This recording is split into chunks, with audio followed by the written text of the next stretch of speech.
Hello केम छो बधा मजामां? बधाने मारा जय श्री कृष्ण। આપણે એક સ્વીટની રેસીપી લઈ આવ્યા છીએ, કાજુ કટોરી, જે બજારમાં સરસ મજાની મળતી હોય છે અને દુકાનોમાં બહુ સરસ ડેકોરેટિવ હોય છે અને જોઈને ખાવાનું મન થાય એવી દુકાનમાં ગોઠવેલી હોય છે સરસ મજાની. તો આપણે ક્યારેક એમ થાય કે એ રેસીપી આપણે પણ ઘરે બનાવી શકીએ તો એ જ રીતની રેસીપી આપણે ઘરે બનાવી છે, કાજુ કટોરી. અને એવું નથી કે કોઈ તહેવાર હોય ત્યારે જ તમે સ્વીટ ખાઈ શકો છો. સ્વીટ તો તમને જ્યારે ઈચ્છા થાય ત્યારે તમે બનાવીને ખાઈ શકો છો. અને આગળ પણ આપણે ઘણા બધા સ્વીટના વિડીયો અપલોડ કરેલા છે અને દિવાળી સ્વીટ પણ મેં ઘણી બધી અપલોડ કરેલી છે, એ પણ તમે જોઈ શકો છો. એમાં પણ મેં કાજુની ઘણી બધી વેરાયટી ઉમેરી છે. બેઝિક એક કાજુ કતરી તમને બનાવતા આવડી જાય ને પછી એમાંથી બધા વેરિએશન બને છે. એટલે બેઝિક કાજુ કતરી મેં આગળ બતાવેલી છે, એવી જ રીતે પછી મેં બીજી રેસીપી બતાવી ત્યારે પણ બતાવી છે અને આજે ફરીથી એકવાર બતાવી દઉં કે કાજુ કતરી કેમ બને. હવે કાજુ કતરીનો માવો બનાવશું, પછી એમાંથી આપણે કટોરી બનાવશું. તો તેના માટે મેં સામગ્રી લીધી છે, કાજુ લીધા છે, દળેલી ખાંડ છે, મિલ્ક પાવડર છે. હવે માપ કહી દઉં તમને એકવાર ફરીથી. 250 ગ્રામ એટલે 5 કિલો કાજુ હોય તો આપણે 150 ગ્રામ ખાંડ લેવાની છે અને 40 ગ્રામથી 50 ગ્રામ મિલ્ક પાવડર લેવાનું છે. અને ખાંડ ડૂબે એટલું જ પાણી લેવાનું છે. આપણે પાણીનું પ્રમાણ બહુ વધારે નથી રાખવાનું, એ ખાસ ધ્યાન રાખજો. અને આ રેસીપી એવી છે ને કે એક કાજુ કતરી તમને આવડી જશે ને તો બધી રેસીપી તમને કાજુની વેરાયટી બનાવતા આવડી જશે. તો મેં અત્યારે કાજુ લીધા છે અને કાજુ મેં આખા જ લીધા છે, સારી ક્વોલિટીના કાજુ લીધા છે. પણ તમે જો ટુકડા લેવા હોય તો તમે કાજુના ટુકડા પણ લઈ શકો છો. અને કાજુને ક્રશ કરતાં પહેલાં આપણે ફ્રીજમાં રાખવાના છે, ફ્રીઝરમાં નહીં, ફ્રીજમાં રાખવાના છે 3 થી 4 કલાક અથવા 1 દિવસ માટે. જો કાજુ ફ્રીજમાં રાખીને ઠંડા કાજુ હશે ને તો એકદમ સરસ એનો પાવડર થાય છે અને કાજુ કતરી બહુ સરસ બને છે. તો ફ્રીઝરમાં નથી રાખવાના, એ ખાસ ધ્યાન રાખજો. જો ફ્રીઝરમાં રાખશો તો બરફનું પાણી થશે અને કાજુમાં પાણીનો ભાગ આવી જશે. ફ્રીજમાં રાખી અને તમે સરસ એને ક્રશ કરી શકો છો. અને બીજું કે કાજુ ક્રશ કરવાની રીત એવી હોય છે કે મિક્સરને ચાલુ બંધ કરવાનું હોય છે. એક ધારું ક્યારે પણ કાજુનો પાવડર થતો નથી, નકર કાજુમાંથી ઘી છૂટું પડી જાય છે, જે એનું તેલ કહેવામાં આવે છે ને કાજુનો, એ છૂટું પડી જાય છે અને કાજુ કતરી જરાય પણ સારી નથી થતી. તો પહેલાં આપણે કાજુને ક્રશ કરી લઈશું. હવે કાજુ કટોરી આપણે નામ આપ્યું છે તો એના અંદર આપણે ફિલિંગ ભરવા માટે પિસ્તા છે, કાજુ છે, પાઇનાપલ જામ લીધું છે અત્યારે મેં. હવે જામમાં તમે કોઈ પણ તમને ભાવતું હોય એ જામ તમે લઈ શકો છો. મેંગો છે, મિક્સ ફ્રૂટ છે, સ્ટ્રોબેરી છે, કોઈ પણ જામ લઈ શકો છો. પણ અત્યારે મેં પાઇનાપલ લીધું છે. એવી જ રીતે જેલી છે, બદામ છે, ગુલાબની પાંદડી છે, સિલ્વર બોલ છે અને ચાંદીનું વરખ લીધું છે મેં, કે બજારમાં જે મળે છે એવી દેખાવમાં સરસ લાગે તો ખાવાની પણ મજા આવે ને. તો પહેલાં આપણે કાજુનો ભૂકો કરી લઈશું. તો તેના માટે મેં મિક્સર જાર લીધી છે અને એમાં આપણે મિલ્ક પાવડર ઉમેરી દઈએ. હવે આપણે આને ચાલુ બંધ કરીને પાવડર કરી લેશું. અને કાજુનો ભૂકો જ્યારે પણ કરીએ ને ત્યારે એકવાર એને ચાળી લેવાનું કે કોઈ પણ જાતના અંદર ગાંઠા રહી ગયા હોય અથવા કાજુના ટુકડા રહી ગયા હોય તો એ ચડાઈ જાય. તો આપણે ક્રશ કરી લઈએ. મેં તમને કીધું એમ કે કાજુની કોઈ પણ વેરાયટી બનાવો તો એકવાર એને ચાળી લેવો ખૂબ જરૂરી છે. તમે જોઈ શકો છો આપણે કાજુમાંથી કેટલા બધા પીસ રહી ગયા. અને આપણે ફરીથી ક્રશ કરી લેવાની છે, પણ ચાલુ બંધ કરીને. તો મેં કાજુનો સરસ ભૂકો કરી લીધું છે અને ચાળી પણ લીધું છે. હવે આપણે કાજુ કતરી બનાવવાની રીત જોઈ લઈએ કે કાજુ કતરી કેવી રીતે બને. અને એક વાત તમને બીજી કહી દઉં કે આ જેલી આવે છે એ બહુ સ્ટીકી હોય છે. હવે જેલી સ્ટીકી હોય છે, બહુ હાથમાં ચીપકે છે, તો એની એક હું તમને અલગ કરવાની રીત બતાવું કે આ બહુ જેલી સ્ટીકી હોય તો એનામાં થોડોક કાજુનો ભૂકો ઉમેરી અને એને અલગ કરી શકો છો. આ ટીપ તમે યાદ રાખશો તો તમને કોઈ પણ રેસીપીમાં જેલીનો ઉપયોગ કરવો હશે ને તો છૂટી થઈ જશે સરસ. તમે જોઈ શકો છો. તો આપણે કાજુ કતરી બનાવી લઈએ પહેલાં. તો મેં એક પેન લીધું છે, કોઈ પણ તમે જાડા તળિયાવાળું વાસણ લઈ શકો છો. માપ મેં તમને પરફેક્ટ આપ્યું છે, તમે પરફેક્ટ માપથી આ રેસીપી બનાવજો. પાણી જરૂર પડે એટલું જ, બહુ પાણી નથી ઉમેરવાનું. અને એકદમ પરફેક્ટ માપ છે આપણું. 250 ગ્રામ કાજુ, 150 ગ્રામ સુગર અને 40 થી 50 ગ્રામ જેટલો મિલ્ક પાવડર. એકદમ પરફેક્ટ માપ છે. આ રેસીપી તમે આવી રીતે બનાવશો તો તમારી પરફેક્ટ જ બનશે.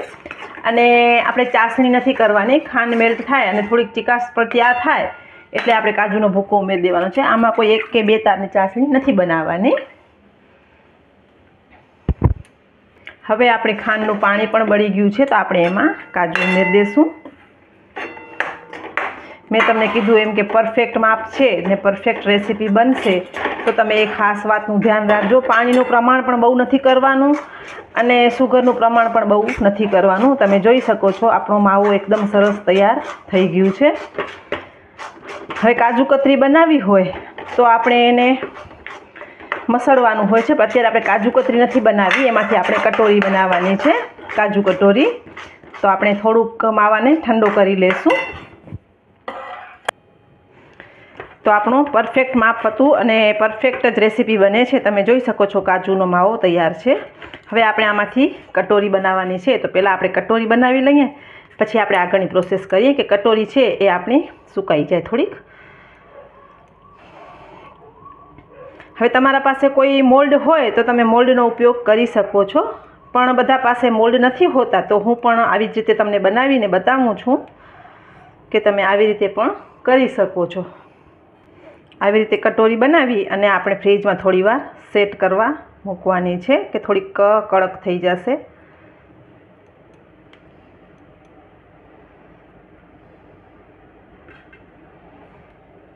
તો બજારમાં આવી રીતે પેપર કપ મળે છે, એનામાં હું સેટ કરી અને રાખું છું.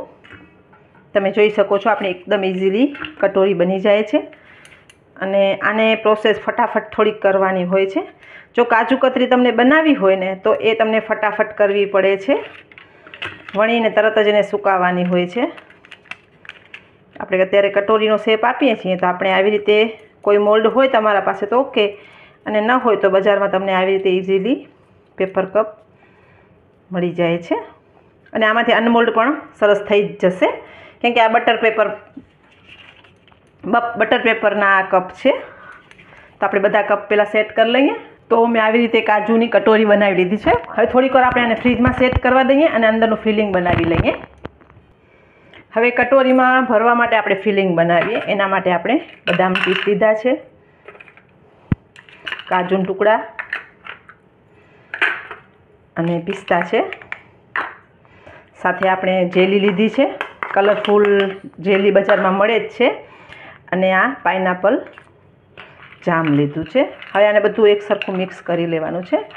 આ રેસીપી એકદમ સરસ ટેસ્ટી છે અને બજારમાં તમને જે મળે છે એ જ રેસીપી છે, કેમ કે અત્યારે બજારમાં કાજુની ઘણી બધી વેરાયટી હોય છે. કાજુની બેઝિક રેસીપી એક જ છે, કાજુ કતરી, પણ પછી એના અલગ અલગ ફ્લેવર આપવામાં આવે છે. જામ જો તમને ઓછું લાગે તો તમે વધારે થોડુંક જામ ઉમેરી શકો છો. મને થોડુંક ઓછું લાગે છે તો હું થોડુંક 1 ચમચી ઉમેરીશ. મેં 1 ચમચી જેટલું પાઇનેપલ જામ ઉમેર્યું છે. જામમાં તમને જે ફ્લેવર ભાવતું હોય એ તમે લઈ શકો છો. હવે આમાં તમે ચોકલેટ ચિપ્સ છે કે બીજા કોઈ નટ્સ તમને ભાવતા હોય, પિસ્તા તો આપણે નાખ્યા જ છે, સાથે અખરોટ છે, જરદાલુ જે આલુ કહીએ છીએ આપણે, એપ્રિકોટ, એ પણ તમે લઈ શકો છો, અંજીર લઈ શકો છો, અને દ્રાક્ષ, કિસમિસ કાંઈ પણ તમને જે ભાવતું હોય તમે લઈ શકો છો. તો આપણે કાજુની કટોરી સેટ થઈ ગઈ હશે, ફ્રીજમાં આપણે જોઈ લઈશું. તો આપણે કાજુની કટોરી સેટ થઈ ગઈ છે. તમે જોઈ શકો છો કે એકદમ સરસ અનમોલ્ડ થઈ જાય છે ઇઝીલી. પણ આપણે અત્યારે પેપર કપમાં જ સર્વિંગ કરીશું, અને આ બટર પેપર છે એટલે એમાં ઇઝીલી સર્વ થઈ જાય છે. તો હવે આપણે એને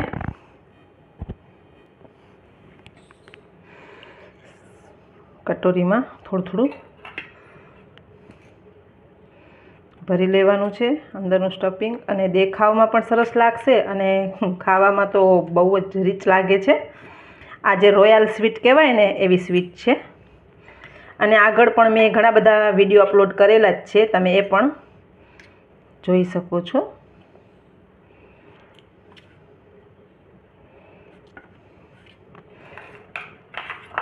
ડ્રાયફ્રૂટવાળી સ્વીટ જે હોય એ અત્યારે રોયલ સ્વીટ નામે હાલે છે, કે રોયલ સ્વીટ એટલે ડ્રાયફ્રૂટ હોય એમાં ભરપૂર, અને ટેસ્ટ વાઇઝ, લુક વાઇઝ અને ઘરમાં બનાવેલી છે તો આપણે ડ્રાયફ્રૂટ પણ સારું ઉમેર્યું છે, અને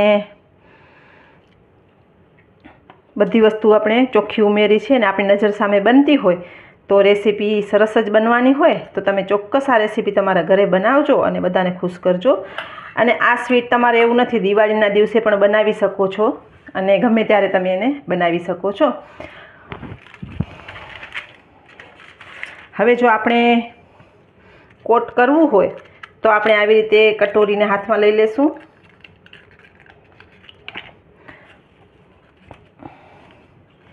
અને આ ચાંદીનું વર્ક છે એ મેં તમને પહેલાંય બતાવેલું છે કે બહુ જ ડેલિકેટ હોય છે. તો એનામાં આપણે એને કપાસથી જ હેન્ડલ કરવાનું હોય છે, પણ હું અત્યારે કપાસ લેતા ભૂલી ગઈ છું. તો આવી રીતે તમે એને લગાવી શકો છો. અને જો ઉપર લગાવવું હોય તો આપણે ઉપર પણ થોડું થોડું લગાવી દઈશું. જો આવી રીતે લગાવવાથી કટોરી આખી આવી ગોલ્ડન સિલ્વર થઈ જશે, ચાંદીના ફોઇલવાળી. પણ આપણે મને લાગે થોડુંક ઉપર લગાવીએ. આ એનું ટૂલ આવે છે, એનાથી જ આપણે એને હેન્ડલ કરવાનું હોય છે.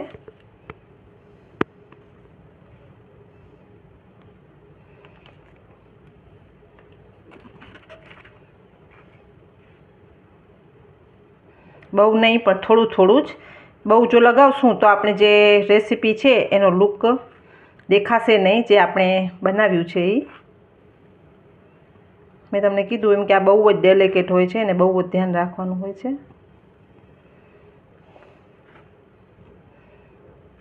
તો આપણે ચાંદીનું વર્ક લગાવી દીધું છે અને આને પાછું સાચવીને આવી જ રીતે રાખી દેવાનું કે તમે બીજી રેસીપીમાં પણ કામ લાગે. હવે ઉપર તમે ચોકલેટ ચિપ્સ છે અથવા સિલ્વર બોલ પણ લઈ શકો છો. અત્યારે મેં સિલ્વર બોલ લીધા છે.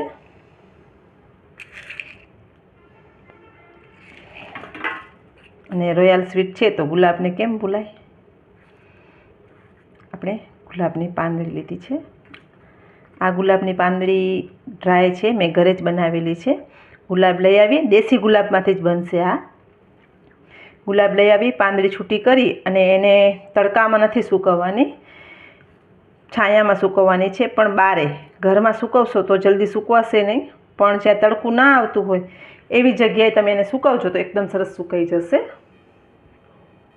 હવે આપણે થોડુંક વધારે ડેકોરેશન કરવા માટે વ્હાઈટ ચોકલેટ લીધી છે.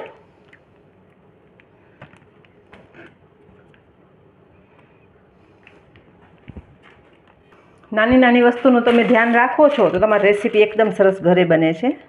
આપણે આ વ્હાઈટ ચોકલેટ લીધી છે.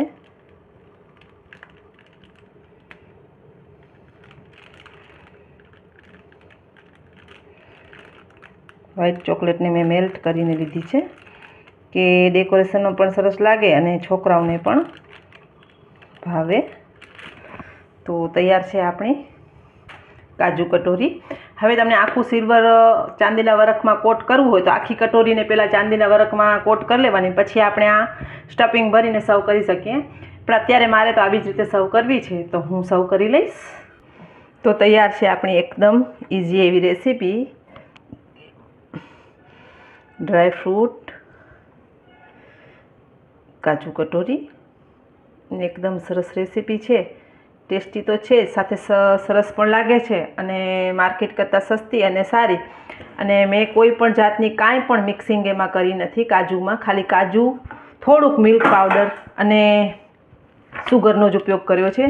મેં કોઈ જાતના માવાનું કે મગજતરીના બીનું કે કાંઈ પણ ઉપયોગ નથી કર્યું. એકદમ પ્યોર કાજુ કતરીની રેસીપી તમને બતાવેલી છે, આગળ પણ બતાવી છે અને અત્યારે પણ બતાવી છે. પરફેક્ટ રેસીપી છે કાજુ કતરીની. તમે ધ્યાન દઈને બનાવશો તો સરસ જ બનશે.